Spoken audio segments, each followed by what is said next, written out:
Hello, everyone. It's Ariel Hawani on this Monday afternoon. Today, being joined by Sugar Sean O'Malley, one of the big stars of UFC 250. Phenomenal knockout win over one Eddie Wineland. He remains undefeated. Everyone's still buzzing over what he did on Saturday, and he's kind enough to join us on this Monday afternoon as well. Sean, how are you? Doing good, Ariel. Thanks for having me on. It's always good to be able to be healthy after a fight and do interviews. So I'm excited. Yes, congratulations. You should be excited. Thank That was you. amazing, and I want to talk about the fight, but still, man, I can't get over the hair. The hair is phenomenal. How long did Thank that take? it. It was a process. It was like about total with everything from the beginning to where it got to probably 12 hours with Wow. everything. Yeah, probably more if you count the braids too. Yeah. So, but it wasn't continuous, right? No, I did about 3 different sessions. I had to go blonde, then I did the first set of color, and then I did the second. What inspired this? Well, I wanted to do it for my debut, actually. I remember talking to him. I'm like, "God, we got to do it." But I wanted to establish my name a little bit in the division, in the UFC. I didn't want to come in looking too big of a freak. So played out perfect. I was actually on streaming. I was on Twitch, which I am right now. And I said, I was listening to 6ix9ine's new song. Everyone's talking. I say, I think if you're going to the gym and you're getting hyped up, I don't really know what he's saying too much, but it's sweet. I think he's a character, and I enjoy watching characters, like people that are almost like what that they don't look real life. So one of my buddies, Schmitty, I think he said you should do hair like 6ix9ine. I'm like, I've actually thought about it before he even had his hair like that. I thought about doing it, but so we did it that night. We started it that night. And so you're as you've told me before, your girlfriend is a hairstylist, right? Yeah, So I'm assuming she did this. yeah, she did it. She's Yeah, Danya. incredible. Give her a shout out. Well, what's her Yeah, Instagram because she deserves it. Therapy dot Danya. No, I don't know her Instagram. Something like that. I always tag her. In the pictures. But yeah, Therapy. She has her own salon down here in Phoenix. She's like a black belt level stylist. She's been doing it for a long time. It's her passion. She's extremely passionate about hair as I am with fighting. So I think it's why. I think that's what really helps a good relationship is people that can have their own separate passions, not just each other. So we get along good. So is this the new style moving forward, or was it just for this fight? No, I don't know if I'll ever have normal hair again. It's too sweet. I enjoy. I look in the mirror and I'm like, what the? I love it. It's crazy. Yeah, it is amazing, and especially when it's all out, even with the braids, it's incredible. It just Yeah. puts you in a good mood looking at all those colors. I don't know what it is about those colors, but I say you should keep it for whatever it's worth. Thank you. I know not much, but hey, I say you should No, keep it now. it's staying. It's staying. I think it adds to the kind of character I was talking about. I think people want to see characters, and I'm not talking about like I'm gonna act some crazy different way. But like when my hair looks like that and I have all those tattoos, I'm in that cage, I feel superhumanly fast. And I just, it's fun. We did a picture with me, Tim, Tank, Brandon, our team photo, and it looks like Pokemon or something. I'm like some kind of thing, and they're the traders. I don't know. It's fun. Well, especially in this day and age where everyone kind of looks the same in the cage, right? With the uniform, I think it's really important to stick out, and you've done a phenomenal job coming in the midst of the uniform deal of sticking out. Now you were back at the Apex, right? Because your Contender Series fight was at the Apex, correct? No, Oh, was it at the old Tough Gym? yeah. I Wow. fought my last 5 fights have been in Vegas in Uh-huh. 4 different arenas. That is wild. Yeah, because Yeah, Ultimate Fighter Gym, Apex, T-Mobile, and what was the Park fourth? MGM. Oh, that's right. I forgot about The that one. Yeah. So that's What pretty cool. what was it like at the Apex? When you're in that zone, when I'm in that zone that I'm fighting, nothing on the outside is gonna bother me. Whether it being a lack of fans or a million people, nothing's gonna change how I fight. I will say if I could pick, I would rather the fans there. The energy when the fans are there, if that knockout would have been epic with the roar of fans behind that. I mean, it still is epic, but the fans are the reason that me and you are even talking right now. Just it's the hardcore fans. So for them to be able to be there would have been awesome. But it wasn't. I didn't feel like it was. I could hear his corner a little more. I never really have an issue here in my corner. I didn't really hear Joe Rogan or anything. I think I kind of did, but I was able to focus very Mm. well. Is it possible that's your best knockout? You've had some amazing ones, but is that number one? It's up there. You know, that David Newsom one, that one I got in LFA. I said before this fight, I'm getting a viral knockout. I have that same feeling I had before I fought David Newsom when I said the exact same thing. I said, I'm getting a viral knockout right after I go out there and get a viral knockout. I think the one I hit, the spinning kick or the head kick to the spin kick, is still more up there. But is when and that was a beautiful walk off KO. Then that right hand was similar to the right hand I hit Alfred with. A similar setup. The one I hit Alfred with was more of a left, just like a kind of a left feint. And for a feint, it has to be this much. Like that's all I got to do to get a reaction out of somebody. And when I'm as fast as I am, I can I land when they're reacting. But the one I hit with Alfred was more of a left feint and then a right hand. The one I hit on Eddie was an uppercut left hand, then a right hand. So they were similar, both walk-off knockouts. I don't know which one was better, but they were both. I guess maybe Eddie's because he's more of a vet and more, a higher skilled opponent. So I don't know. What is it like when the right hand connects like that and the body just, crumbles to the ground? What is that feeling like?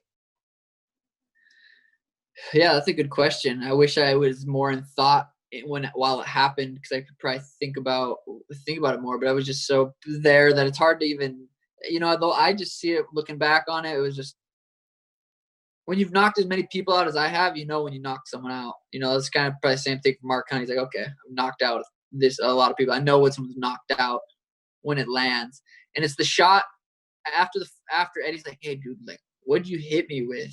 It's the shots that people don't see, that knock people out. And that's what I'm good at doing is, distracting and then landing.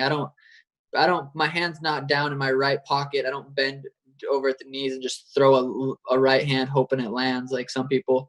I set it up and I knock people out with precision and accuracy and technique. I know you were just talking about it a little bit, but the feint and then the punch, like, could you describe what you were trying to do there, and did it work exactly as you wanted it to? Yeah, that's my style. My style is I have a very high level striking that, you can only see to a certain degree unless you have that style. That's why I feel like some striking people are so excited about me. Like guys like, Israel Adesanya, he recognizes it. That dude's a high level. He recognizes it. There's guys like Dan Hardy, he sees it. Like there's guys that are like, damn, he has some real legitimate high level skills. So I knew looking at Eddie's skill set versus my skill set, even if I didn't show up and Eddie showed up the best night, I feel like I could still perform and beat him. Maybe not in that spectacular fashion, but if I show up like I always do in every single fight, how high level my skill level is compared to his, as far as hands down, my feints, like speed. I have the speed advantage. I have the technique advantage. I knew I was going to get a knockout when it came down to fight night. And what's so good about this story is for a while there, it looked like your story was going to be a tragic one. Like Right. you had all this, potential, and then the USADA thing keeps happening. Now it feels like that's a distant memory. Do you feel the same? Like all those nerves about the test and all that stuff, is that all gone now? Yeah, that was a weird couple of years, but looking back on it, it's like I just dedicated and focused so much of my time to getting better.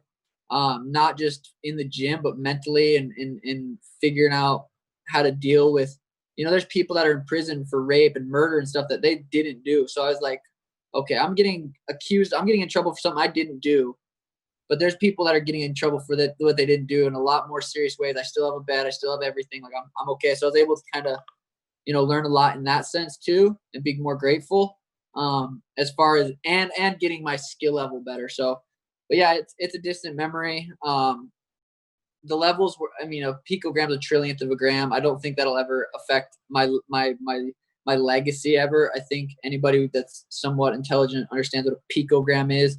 And if they tested me 25 times in a year, every single time I tested positive was for low levels of picograms, like Chael said, well, they found what was in however much they found, that's what was in my system. So So now how quickly do you want to come back? Because it seems like there's an opportunity. If you live in America right now, they're going to use you a lot because of, all the travel restrictions. We'll see what happens once this Fight Island thing gets rolling. But is it possible we'll see you, kind of sooner than expected? Yeah, definitely. I text Dana today just thanking him for continuing to put on the fights. He's a legend. If he wasn't able to put on these fights, I'm not able to go out there and perform and do what I love to do. So Dana saying I'm going to get these fights on is we're so lucky to be able to go do what we love to do. If not, I would be, I'd continue to just keep training, but I'd be going crazy. I'd be like, I need to fight. And I have that itch again. I'm ready to go out. I'm ready to fight again. I feel good. I'm healthy. My shins are a little sore from kicking Eddie, but other than that, I feel healthy as and I'm ready to go. So yeah, I wouldn't. It also has to be, someone coming off a win or someone coming off a loss that I thought won, which was Cheeto. I thought he definitely won that fight. I would love to knock him out and continue it going, but we'll see. I saw a lot of people pushing for you versus Cody, and not to He, suggest. there's no way he takes that fight. There's no way he'd take that fight. It's a lose-lose for him. One, he's probably gonna get knocked out, and two, it's like he's fighting someone that has a lot of hype. But if he beats me, people will say, "Oh, but he's," it's a lose-lose for him. I feel like so. I'm sure they would avoid that fight. Would you take it? Yeah, absolutely, 100%. I feel like I'd knock Cody out. Wow. Based on what you saw on Saturday, or just in general? I mean, he looked more improved Saturday for sure. He looked like he was more calculated, more calm. He looked very much improved from his previous getting knocked out 3 times. So he did improve. I think he is a high level. He's a very, very dangerous opponent. Anyone that just throws bombs like that's dangerous. But I feel like I'm calculated enough, accurate enough, and skill wise enough to, be able to knock him out. So yeah, that's a win fight for me. You think the UFC would do it? Because I kind of feel like they want to build you up a little slower than that. Yeah, I mean, they probably do. It's tough being in this situation, being like, I want to fight. I'm a fighter. I want to fight. I want to keep fighting. I'm healthy. But yeah, it's still a business. We gotta, people can't really talk. I fought Eddie Wineland. I'm a gangster. He's a badass. He's a legend in his own right. So it's not like they're giving me easy fights. Jose Quinones wasn't an easy fight. He was 6-1 in the UFC or something like. So I'm fighting good. They're not giving me guys to go out there and wax.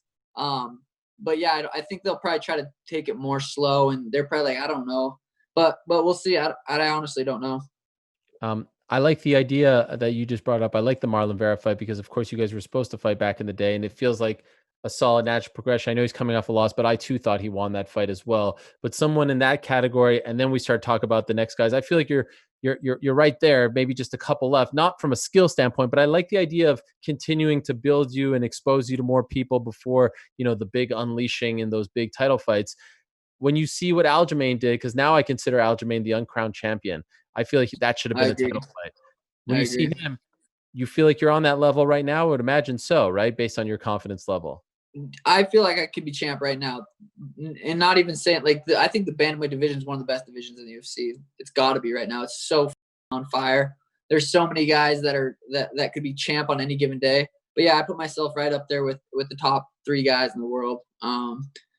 It's I wanna be in one of those paper. I need to keep building my highlight reels too. I want to be able to look back on my career and have a 20-minute long nonstop highlight reels. Like that's just kind of my style. That whole fight could have been basically a highlight reel. So yeah, I have no issues with taking less ranked opponents and going out there and not getting rushed. But I'm also down if they're like, hey, let's fight this dude. I'm like, all right, I'm ready. How many fights left on your deal? I did talk to UFC. We're gonna renegotiate, or we're gonna figure out something. So I am happy with them. I don't even like one. I see all the Jorge Masvidal and the John Jones stuff, and it takes away from what I love doing. That's just fighting. So I'd rather not even. It's hard to say because it's easy to talk about, but I'd rather try not to focus so much on the money and make sure I'm having fun and just getting paid what I'm worth. Okay. Well, obviously, I was asking because of the comment you made in the post-fight interview. Right. But do you regret saying that?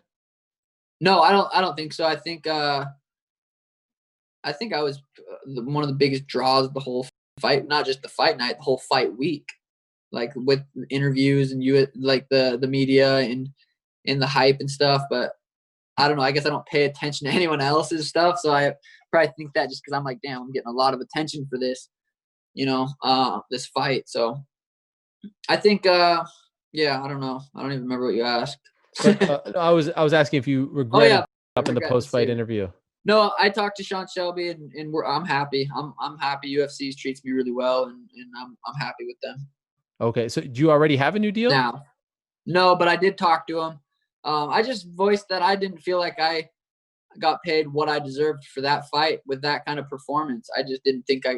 But they said we're gonna make it right. We're good. No new contract got signed or anything, but I'm happy with how the talk went. I think I don't have a manager anymore. So I think the talk with Sean Shelby went really well as far as me being a business and taking myself out of and being my own manager and talking with him. I think it went really well, and I think we're going to be able to have a good relationship and expect to fight a couple times over what he thinks I'm worth and what I think I'm worth. And that's where the negotiation comes in. And I'll just have to read it. I'm going to read up on negotiations and learn it myself. And if I'm getting paid what I feel like what makes me happy, then I have no issue. I'm good. I'm good to fight. And I don't want to get, I literally had every manager you could think of hit me up this whole fight week, especially after I said that. But no, I think if we get the new one worked out, I'll be happy. Yeah, can I ask you about that? Because MMA, it might be it's a small circle, right? And obviously the word internally got out that you no longer have a manager. You were represented by Danny Rubenstein. You've parted ways, and you are a budding superstar. Any manager, with 2 cents in his brain would want to represent you. And I'm not surprised to hear that they've all reached out to you. And if they haven't reached out to you, if they're the one guy out there probably salivating right now just hearing you say this upon hearing it. And so I'm wondering why you feel like it's in your best interest to do this on your own. I don't. Whatever I paid my manager 10% of from my previous fights, I didn't feel was worth 10% of what I'm paying him. I'd rather pay the people I'm training, my coaches more, and stuff like that, rather than I don't know. And then I have a lawyer that looks over all my contracts, and then I have a couple marketing managers that are out there, looking for the bigger deals as far as marketing. But like Sanibel, me and him have a really good relationship. I got that deal for myself a couple of years ago. Cushley CBD, that's my own sponsor, and then a couple other ones is other marketing guys getting them for me. But as far as it comes to the fight money, I don't want to pay someone 10%, especially this. I don't get how managers even expect or think that they should charge their fighters bonuses. Are you serious? You get a percent of the bonus and 10% or 15 or 20% of the win, like the money. It just doesn't make sense for me. As long as how much effort I put into the camp and how much dedication and hard work I put in, I don't want to pay someone 10% of it. I'd rather pay my coaches more. And just to be clear on all this, your contract isn't up yet, right? Like you're not a free agent right now. You just want to renegotiate the deal, correct? With UFC? Yeah. Yeah, technically I'm still signed on my old contract. And then I talked to Sean Shelby and we're going to talk about some numbers probably this week or something. You think, okay, this time next year, July or June of 2021, will you have fought for a belt yet? If it keeps going how it's going, 100%. If we keep knocking people out, I truly think the first fight with Tarion, I think I was eating a vegan diet. I wasn't healthy. I had a torn labrum in my hip. I wasn't an athlete. I wasn't healthy. That should be a first round knockout. Looking back on it, if it was now, the fight against Andre was that close to being a first round knockout. 10 more seconds, he was out. He couldn't even figure out where he's at in the second round. And then obviously that Alfred fight was a first round knockout. I'm a first round knockout artist. Like that's just. But the thing that's so dangerous about me is I'm ready to go for 15 minutes. I'm not planning on knocking him out in the first round. That's just what I feel like is gonna. That's my prediction. Yeah, probably knock on the first round. I'm ready to go for 15. That's what I'm training for is 15. By the way, who do you think wins, Jan or Aldo? I think it's kind of a toss up. That was kind of like a Corey Aljo fight. Like that could go either way. Yeah. I kept saying Corey because I just did, but I really didn't know. I wasn't surprised at all Aljo won. But yeah, that goes either way. Yeah, so then the winner of that fight fights Aljamain. You're in the mix. I think, I mean, if nothing crazy happens again with picograms and whatnot, this time next year, you're either about to fight for the belt or will have already fought for the belt. It just seems to be going in that direction, especially with all the buzz that you have. So life is good for Sugar Sean, Yeah, and maybe we'll yeah, it see. feels good. And I'm assuming you'd like to fight on this island as well, wherever it may be. Yeah, I don't know. We'll talk. We'll see. I don't. It's hard to pass up Vegas if the Fight Hmm. Island's not some epic, crazy place, and it's just like, yeah, I don't know. We'll see how sweet it sounds, but it's hard if they're still having fights in Vegas. The only thing I don't like is how small the cage is. I'd prefer fighting in a bigger cage. And Why? I don't, just my style, my movement. The bigger, the better for me. The fight against Alfred was in the smaller cage. First, it went fine. The fight against Eddie was in a smaller cage. It went fine, but I'd prefer a bigger cage, especially if it's more of a grappler. I would prefer a bigger cage, and so it kind of depends who we fight next. If it's more of a striker, yeah, I'll pick Apex. But if it's more of a grappler, I'd probably prefer the Island. If it's a bigger cage, Right. Well, it went great on Saturday, and cool to see Eddie give you props on social media. I'm sure you saw that, right? That video that he posted. I thought that was yeah, cool on his he part. was one of the nicest guys I've ever met before the fight. After the fight, it was just I felt genuinely a little bad. Like, that's cool. Hope he recovers and feels good. Yeah, an OG of the game, the Yeah, very first WEC bantamweight champion, which of course crazy. that became the UFC belt. So a huge deal for you. Well done, my man. Congratulations once again. You steal the headlines and you make a big statement on a big night for the UFC. And the hair. I mean, you made the statement before the fight. If I'm being honest, look at that thing. I mean, it's unbelievable. So congrats. Enjoy it, Thank, and thank looking you. forward to the next one. Yeah, thank you, Ariel. Appreciate